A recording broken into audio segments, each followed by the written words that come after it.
text messaging, voice recognition, audiobooks, keyboards. Did you know all of these items were shaped either by or for disabled people? Most of us use these every single day, but have no idea where they originated from. It wasn't until my late teens, when my life completely changed, that I did either. Growing up, I dreaded being asked to read aloud in class. I would try to become invisible, hoping not to be chosen. I can still hear my classmates' pencils scribbling during exams while mine sat idle. I failed most of my classes. I learned that I have dyslexia. I was also bullied. And I just felt like I never belonged. But my incredible mom was determined to find a place where I did. She put me into a local dance class, and that studio quickly became my second home. It was the first place where I felt free to figure out who I was. There I could be bold, bright, and bubbly instead of the small, quiet version of myself that I had become at school. The moment the music started, I transformed. And for the first time, I even had friends. As I got older, my love for the arts only deepened. At 8, I got a talent agent, and I was booking the occasional film and TV show. At 10, I had landed a role in Cameron Mackintosh's Oliver in London's West End. To me and everyone around me, my future seemed certain. I was going to be a professional dancer. And in my late teens, after countless rigorous auditions, I landed a spot at my dream college, one of London's most prestigious dance academies. Dreams of pirouettes and grand jetés filled every thought. So I packed my bags from my tiny hometown to the big smoke, London. My first day at the academy was electric. We all knew that only a fraction of us were going to graduate, and even fewer were actually going to make a living from it. Training was intense. We all had broken toes from point shoes, bloodied knees from floor work, and aching muscles from pushing yourself beyond what you thought possible day after day. Then one morning, I woke up in a pain that was unfamiliar. Sharp, relentless, consuming, an ache deep in my stomach. I thought it was going to pass. I pushed through it for as long as I possibly could. I smiled through dance and through classes, even though I winced in between movements. Until one day, in ballet, I collapsed. A friend took me to the emergency room, where after minimal testing, a doctor was very quick to tell me that I should be drinking more water, eating more meat, and I should try meditating. No amount of meditation or water was going to fix my broken body. I spent the next 4 years in the hospital, going through experimental surgeries, invasive testing, and rigorous treatment plans. One surgery left me with a permanent ileostomy, an opening in my abdominal where part of my intestine connects to a prosthetic bag. As a dancer, surrounded by mirrors, I had been trained to be hyper-aware of my body.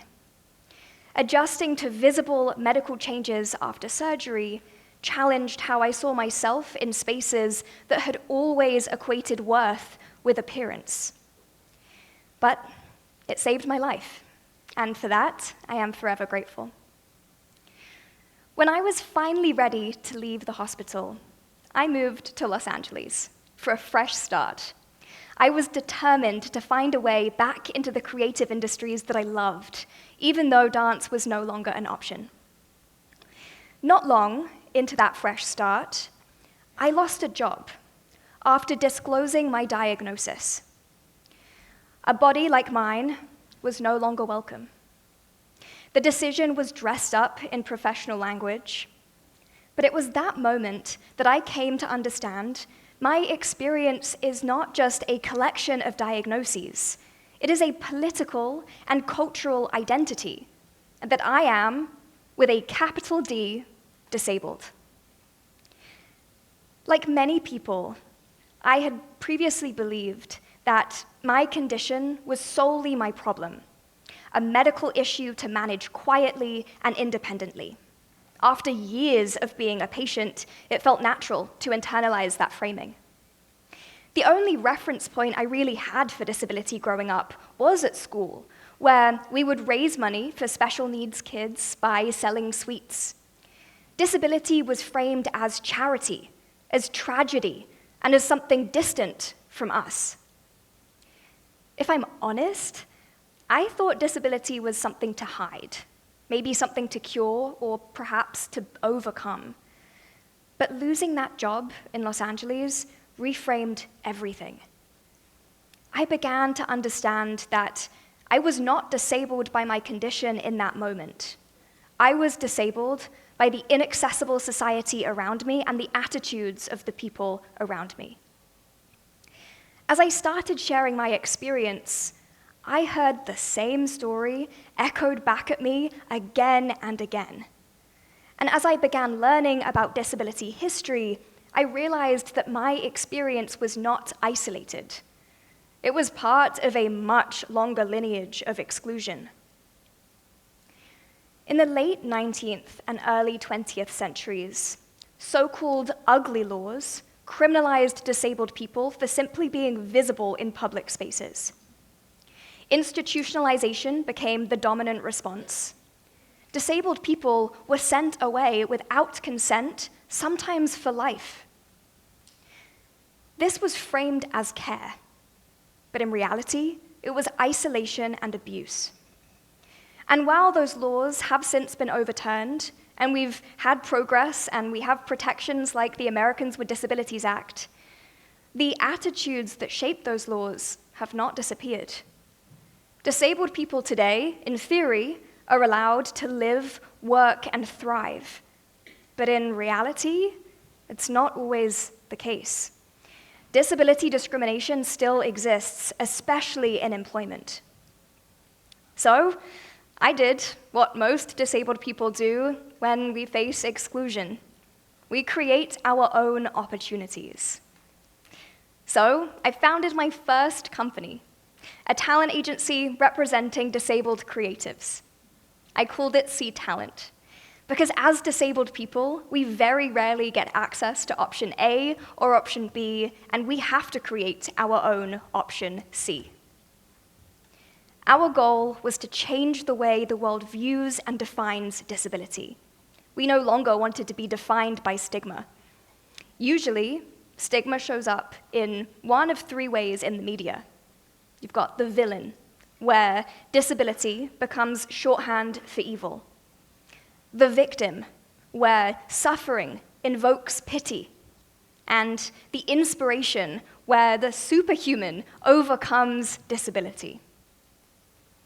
We placed disabled artists in thousands of roles, and in some of the world's biggest projects. Avatar, The Hunger Games, The Last of Us, and the talent we represented had a combined reach of over 50 million people. And in 2022, See Talent was acquired, marking the largest acquisition of a company representing disabled talent.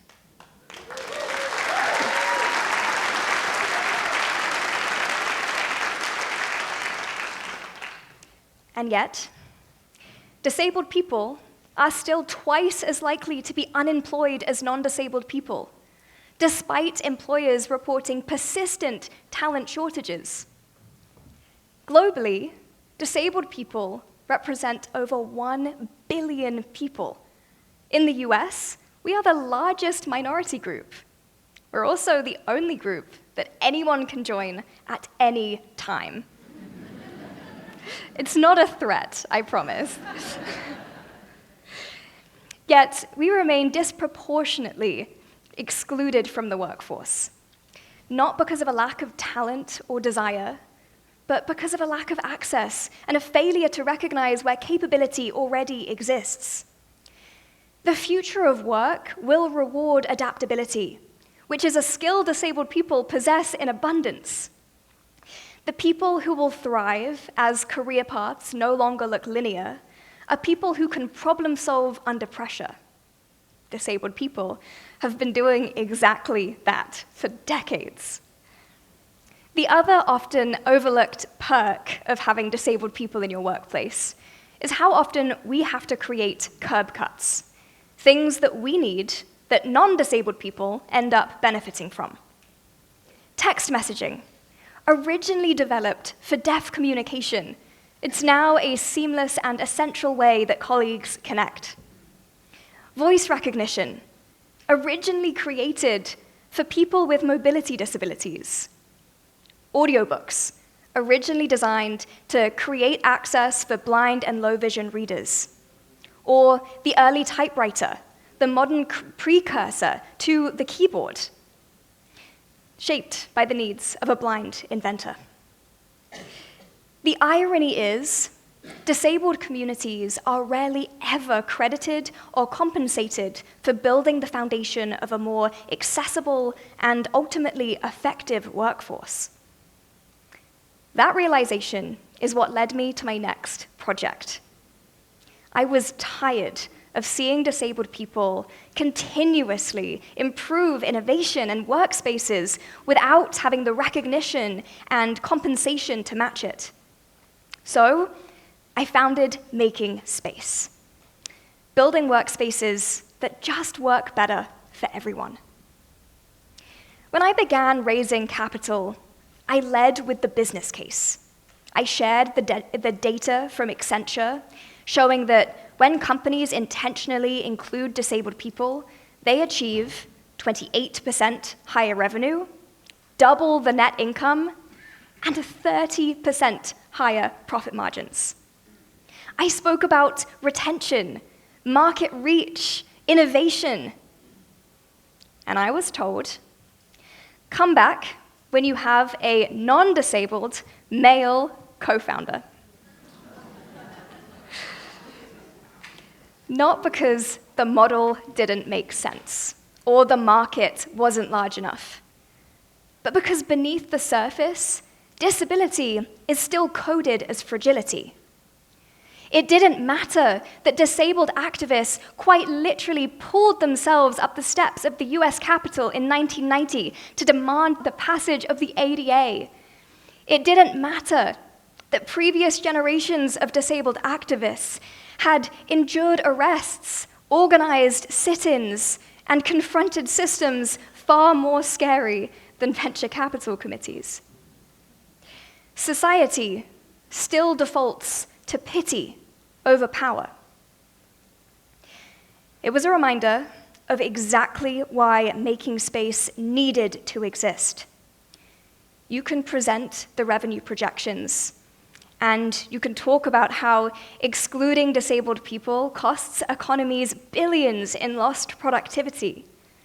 And still, if the room still fundamentally sees you as weak, the spreadsheet won't save you. Disability has always been framed through cost. Cost of accommodations, benefits, perceived risk. But rarely do we talk about the cost of exclusion, the cost of sidelined innovation, the cost of untapped talent. So, I didn't go looking for a non-disabled male co-founder. Instead, I went looking for mission-aligned investors who saw the vision. And we went on to raise an oversubscribed $2 million pre-seed round.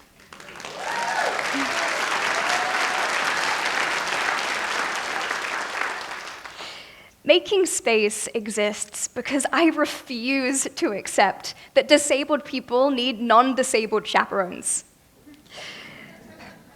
Yes, the data matters. The economic case is powerful, but I am leaning towards a future where we don't have to continuously legitimize our existence in spaces based solely on our economic power. We have built entire economic systems around the idea of the self-made individual, the lone wolf who did it all on their own. We celebrate independence as one of the highest forms of strength. But interdependence is how humans have always survived. Long before venture capital committees and performance reviews, we survived because we relied on each other. No civilization was built by one individual. It was built by networks of care. And when you're disabled, interdependence is a part of daily life. It's the colleague who captions a meeting, the assistant who manages logistics, the friend who drives when fatigue hits. And yet, we reward this myth of independence so aggressively that we have begun to see need as failure. And that myth tells disabled people that if we require support, then we're less capable. It tells parents of disabled children that they must fix their disabled child in order to prepare them for a world that refuses to flex. It tells founders to hide their health conditions when raising capital, and employees to mask chronic pain. But what if the opposite is true? What if building for interdependence actually makes everybody stronger? I think back to my many years in the hospital. As I navigated the medical system, I encountered so many people who were willing to provide their support and knowledge. During those long nights in the hospital ward, I saw people who had almost nothing left, still finding ways to lift each other up. And it was during that time that I began to experience and understand the power of collective care. When we build ramps, parents with strollers benefit. When we build automatic doors, people carrying heavy bags benefit. When we build flexible schedules, caregivers benefit. Leadership should be measured by how well we build systems that support one another. For most of my life, I thought my body was the problem. But what I eventually learned is it is the systems around me that are broken. My hope is that the younger version of me would understand that the future she thought that she lost was actually just expanding. Because as our world becomes more complex, the insights that disabled people have gained from generations of developing and evolving and adapting and being flexible, they are the blueprint for the future. They're also the blueprint for the next text messaging service, the next voice recognition system, the next audiobook, or the next keyboard. So, this is about making space for the next generation of leaders, the next generation of disabled people, making space for disabled people to lead. Because the next invention is probably already out there being imagined by someone who has been forced to innovate. Because whether space is made for us or not, we are going to keep making space anyway, for ourselves and for you. The question is, will we do that from the margins, or will we do that together? Thank you.